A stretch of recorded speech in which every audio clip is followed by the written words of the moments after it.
بسم الله الرحمن الرحيم. الحمد لله رب العالمين، والعاقبة للمتقين ولا عدوان إلا على الظالمين،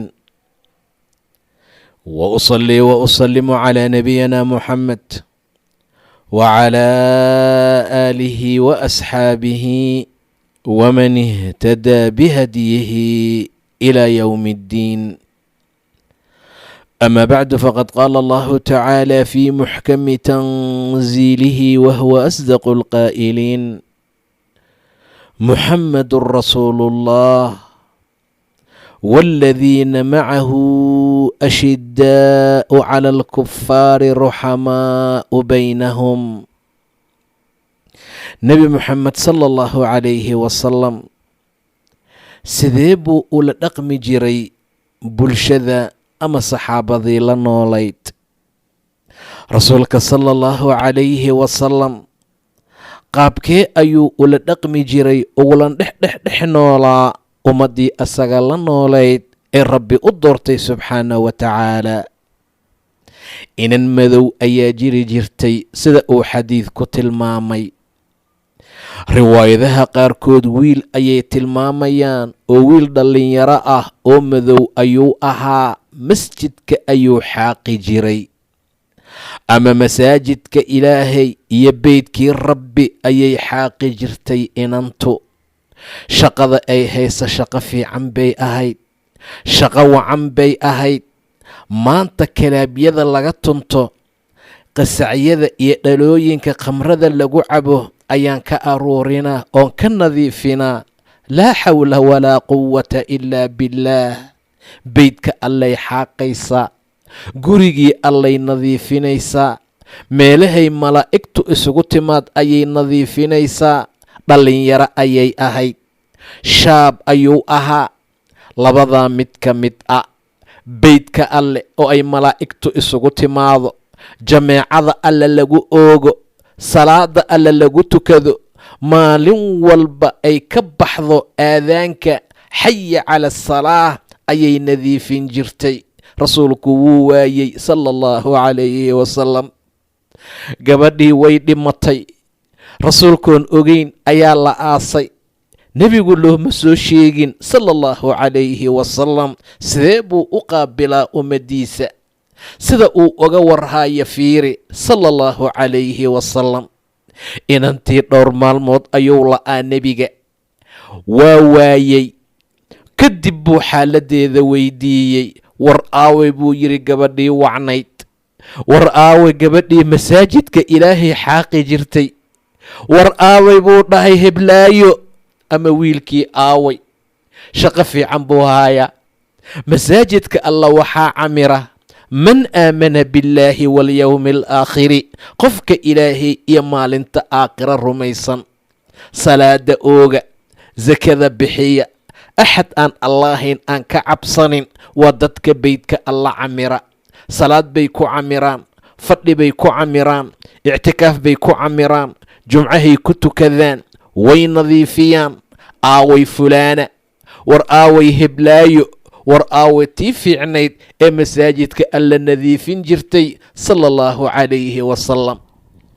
maskaxdii maankuu ku haayaa saxaabadiisa, bulshada uu u taliyo, madaxda uu u yahay, nebi ahaan loogu soo diray, ilaahay u doortay subxaanahu wa tacaala. dayacuu ka ilaalinayaa. malaayiin baa magaalada ku dhimata, malaayiin baa qaxda. dhowr qofood baa laga yaabaa caawa inaysan casho haynin, ninka hogaamiyaha ahna uusan ka warhaynin. xaaladda noocaasi ma ahayn sala allahu calayhi wasalam. aaway heblaayo, war aaway hebel, war aawa kii masaajidka nadiifin jiray. waxay dhaheen maatat yaa rasuulallah, waa dhimatay rasuulkii ilaahayow. nebigii alla soo dirayow way dhimatay. rasuulku waa ka carooday, rasuulku wuu ka xanaaqay. afalaa kuntum aadantumuunii, maxaa iigu soo sheegi weyseen ayuu yidhi sala allahu calayhi wasalam. meeqaa waddada ku dhimata, meeqaa jidka lagu kufsada, meeqo hooyooyin ah ayaa qax ay ka soo qaxeen iyo tahriib ay soo galeen waddooyinka ugu dhala. walaalayaal waa la soconaaye rasuulka sala allahu calayhi wasalam insaaniyadda ayuu dadka barayaa, dadnimada ayuu dadka barayaa, inaan iska warhayno ayuuna barayaa. gaaladii baa ka dhex baxsatay meesha maanta, way naga qaateen, annagii dulliyaal ayaan noqonay. rasuulkaa la rabay inaan uga dayano sala allahu calayhi wasalam. war maxaa iigu soo sheegi weyseen, maxaa ii soo ogeysiin weyseen ayuu yidhi rasuulka sala allahu calayhi wasalam. ayguna waxay dheen habeennimo waaye, waa gabar masaajidka lee xaaqi jirtaye waxba yaa nebi moxamed lasoo dhibin. intay dedejiyeen ayay aaseen inantii. riwaayadaha qaar waxay tilmaamayaan inay habeennimo duugeen, nebigana ay dhibka u diidayeen sala allahu calayhi wasalam. maalintaa rasuulku wuu ka carooday, maalintaa rasuulku wuu ka xanaaqaysay. nebiga bulshada ula dhaqmi jiray, sidee buu uga warqabi jiray, say xaaladiisu ahayd sala allahu calayhi wasalam. madaxdeennu hadday ku dayan lahaayeen, hadday u soo dhowaan lahaayeen, xataa haddii siirada nebigay akhrin lahaayeen, xataa wax unba isbedeli lahaa, waxbaa si noqon lahaa, waxbaa hagaagi lahaa. ummadihii hore, bulshooyinkii, umaradii iyo madaxdii ay heli jireen qaar waxaa ka mida xilligooda la waayey hal qof oo sadaqo la siiya. walaalayaal, hal qofood oo sadaqo la siiyaa la waayey. markaasaa la naadinaa waryaanan xalay cashayn, markaasaa la naadinaa waryaan xalay busta qabowga ka gala helin, markaasaa la naadinayaa yaa xalay canugii ka xanuunsaday. maalin maalmaha ka mid ah dadkii naga horeeyey yaa nin kale dhulka iibsaday, suu rasuulku tilmaamay sala allahu calayhi wasalam. ninkii dhulka gatay markuu dhulkiisii soo galay ayaa wuxuu ka helay aashoon oo dahab ka buuxo, ayuu yidhi nebiga sala allahu calayhi wasalam. ninkii buu raadiyey dhulka laga gaday, ninkii buu raadiyey dhulka marka hore lahaa. waa la soo qabtay, warkaalay ashuunkaagii jaraadkan ee dahabka ka buuxa iga baxso, anigoo dhul baan kaa iibsadaye. ninkanna wuxuu leeyahay dhulka iyo waxa ku dhex jiraba aniga waa iibiyey, mana qaadanaya ashuunkan dahabka ah. laa xawla walaa quwata ilaa billaah. subxaana allah, iimaan jirayaa, xalaal midnimo jirtayaa. markii hore wixii jeebka islaameed ku jira maanta la rabaa in lagala baxo, in horta nafta la dhaafiyo kadibna laga qaato. labadii nin waa ismari waayeen, dagaal baa meesha ka dhici lahaa. ashuunkaa dahabka qaadii qaadan maayo, adaa leh iyo adaa leh. maxkamad baa loo geeyey. walaalayaal, maxkamad ayaa la geeyey, labadii nin kala xukmisa. markii la kala saari waayey oo kana uu leeyahy anigu melihi ee dhulkan lahaa oon iibiyey, kana uu leeyahy ani melihi ee dhul baan iibsay ha layga saaro, yaa xaakimkii wuxuu yidhi war owlaad ma leedihiin? haa. adigu maxaad leedahay? wiil. adigana maxaad leedahay? gabar.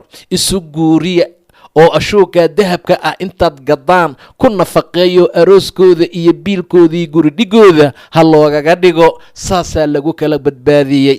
maxaa iigu soo sheegi weyseen gabadhan qiimaha leh? beed ilaahayay xaaqaysa subxaana wa tacaalaaye.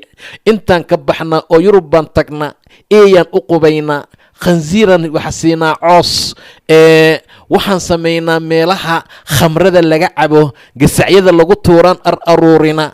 xaaladeenna saasay maraysaa. guri ilaahayaa la xaaqooyaa subxaanahu wa tacaala. hadda itusa qabrigeeda, hadda ii geeya qabrigeeda. rasuulku waa joogi waaye ilaa qabrigeeda uu tago, waa harsan waaye ilaa qabrigeeda uu tago, waa jiifan waaye ilaa qabrigeeda uu tago. waa la geeyo, waa la tusiyey. 2 ragcadood buu ku tukaday, amase wuu u duceeyey dheh, ama salaadii janaasada uu ku tukaday. 2 rakac maahane, salaadii janaasada ayuu ku tukaday. markaasuu yidhi qubuurahan geesaheeda ku yaala oo dhan ehelkeeda mugdi lagu buuxiyey, mugdi bay ku jireen. ducadii aan u duceeyey alla ku iftiimiyey. rabbowna sii ummad umaro iyo madax noocaas oo kale ah. wabilaahi towfiiq, wallaahu aclam.